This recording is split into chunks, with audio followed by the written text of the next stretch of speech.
Peter doesn't leave his relationship with Jesus out in a distant fashion from his family. He brings him home and makes sure that his family is positively impacted by that faith. I don't know about you, but the family I was raised in didn't really bring Jesus home much. There were a lot of times when there were things that could have used a great solution provided by heaven, but we just didn't seem to get it. Whatever your family status today, whether you're single or married, whether you have kids or whether that's still a future possibility, but the family that is defining, the family that is in your life from here until the time you leave to go to heaven, have you brought Jesus home to your family? It's interesting as the story unfolds, telling the life of Jesus, that the life of Peter runs alongside it. The very next chapter, Peter's at work one day. His profession was fishing.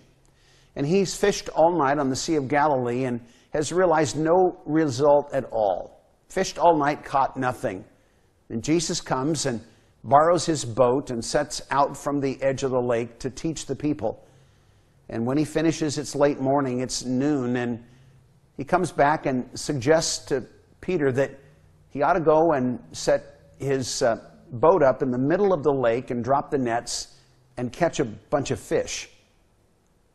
That was completely unreasonable if you were a fisherman on the Sea of Galilee. They fished the Sea of Galilee in the night hours, not the daytime hours. The fish would come up in the shallows to feed, and they would drag the nets in the shallows in the dark, and they'd catch the fish there. That lake is 150 feet deep at the center, and it just put the fish out of reach of their nets. But Peter took Jesus' advice and went out into his professional life and took a big risk. He was going to do his professional life the way Jesus suggested. And the story is unusual in that it recounts a massive result.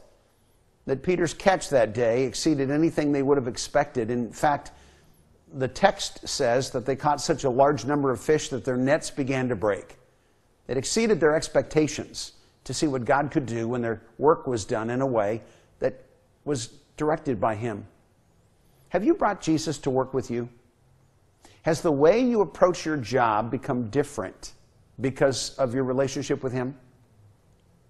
The New Testament says, whatever you do, work at it with all your might, knowing that it's God that you're serving while you're there.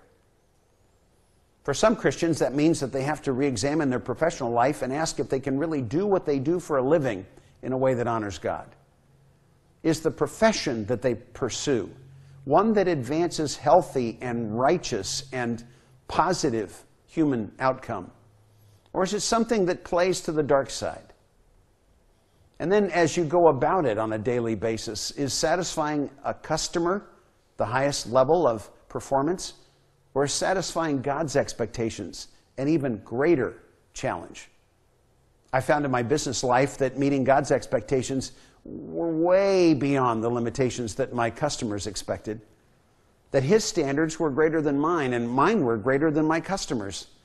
And that if I could satisfy God's expectations, there was no problem satisfying my customers.